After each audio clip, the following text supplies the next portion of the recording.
Jestem stereotypowym artystą, który randomowo potrafi cały dzień swój zmarnować, wywalić do kosza, tylko dlatego, że będę siedzieć z graficznym tabletem, płakać, walić głową w ścianę, nie jeść, nie pić i rysować.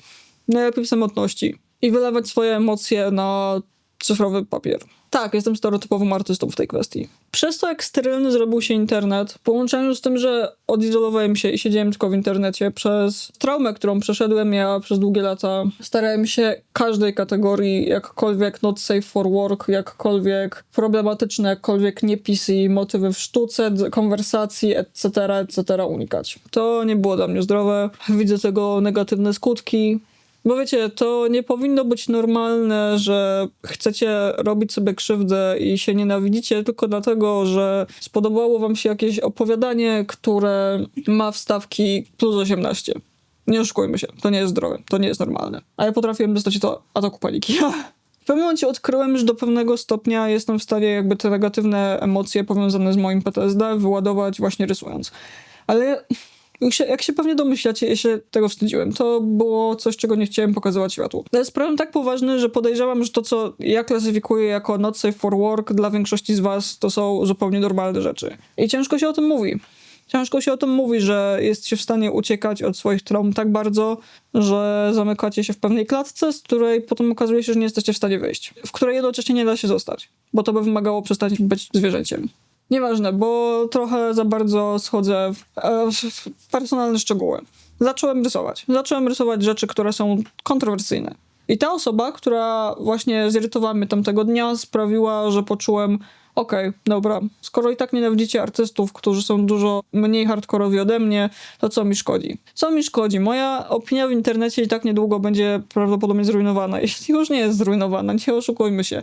Nie przyszedłem do internetów po to, żeby zyskać grono przyjaciół, wielbicieli i tak dalej. Mam pewną misję. Jedną z jej elementów jest właśnie stworzenie czegoś na kształt wideopamiętnika, który pokazuje, jak radzę sobie z moimi problemami, jak sobie z nimi nie radzę, jak na przykład w tym filmie, i ewentualnie moich postępów. To jest próba stworzenia czegoś, co zostanie, co będzie opowiadało moją historię, naszą historię. I to nie są dobre historie.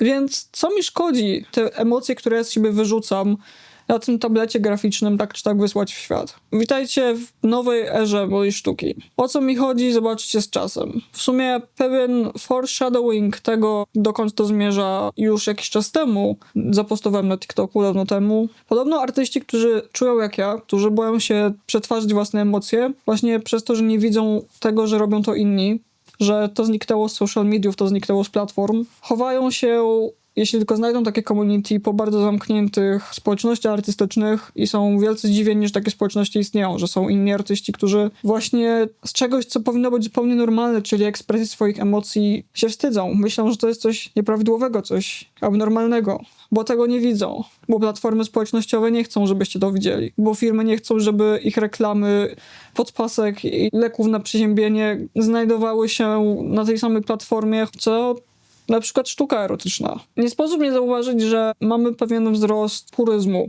ogółem w internecie i na świecie, który jest przerażający, który jest bardzo przerażający. Znowu wracają jakieś koncepty bycia modest, jakkolwiek się to tłumaczy, nie wiem, skromność, przyzwoitość. Znowu mamy jakiś wzrost obrzydliwych, bo nie oszukujmy się, będę teraz za to kancelowany. Ale większość zorganizowanych religii narzuca dogmaty i wizje życia, sposobu bycia, które są zwyczajnie obrzydliwe, które są krzywdzące, które są niezgodne z naturą, niezgodne z psychologią, niezgodne z czymkolwiek. A coraz więcej osób znowu adoptuje te cholerne wartości. Wszystko ma być clean, wszystko ma być PC. Seks tylko po ślubie i tak dalej, i tak dalej. Ludzie przestają być w stanie odróżniać erotykę od pornografii w sztuce.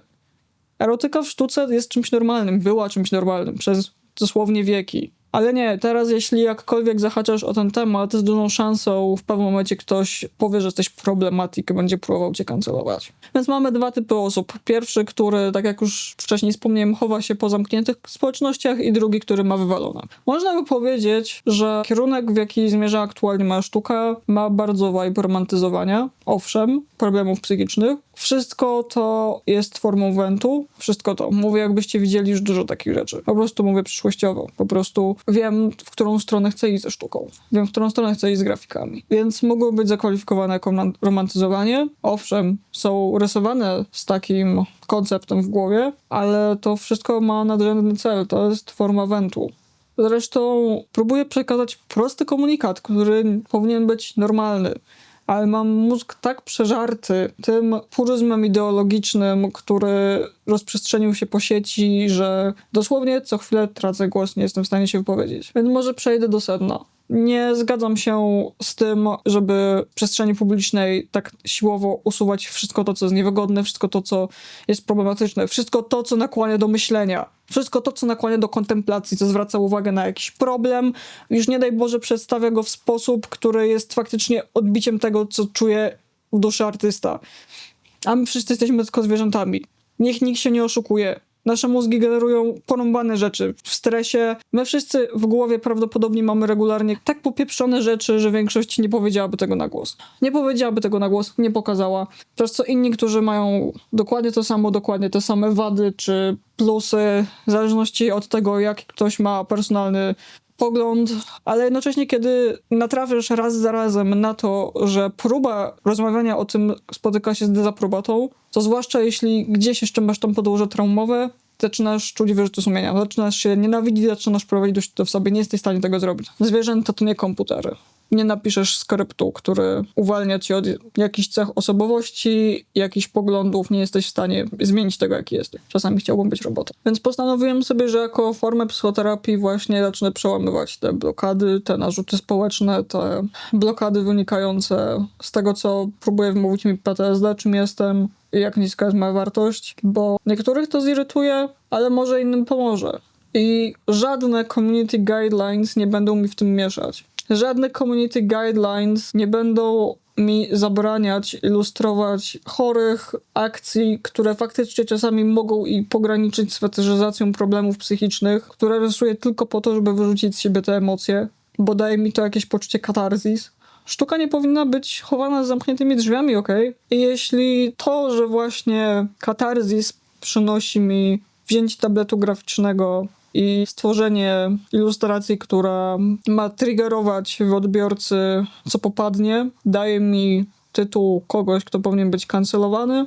Jeśli ilustracje, które tworzę i które zamierzam pokazywać światu po to, żeby może ktoś, kto je znajdzie, kto ma podobne problemy, kto przeczyta opis, który jest dołączony, który jest czymś na kształt introspekcji, czasami hejtu, bo każda z takich ilustracji to manifest. Manifest będzie miała załączony. Jeśli te manifesty, które robię między innymi po to, żeby ktoś inny, kto również ma nie po kolei w głowie, mógł to zobaczyć i poczuć, że może nie jest największym wynaturzeniiem, patusem i degeneratem tej ziemi, bo ktoś inny ma tak samo, to kancelujcie mnie, proszę bardzo. Nie zamierzam się z tego tłumaczyć, bo moja sztuka nie jest dla nas. Miałem etap w życiu, gdzie byłem zainfekowany tym, jak wygląda community artystyczne na Instagramie, które jest w większości czyste, pure, pozytyw, a w ogóle to musisz postować 3 razy w tygodniu, inaczej wszyscy o tobie zapomną. Byłem przesiąknięty tym instagramowym właśnie podejściem do digital artu.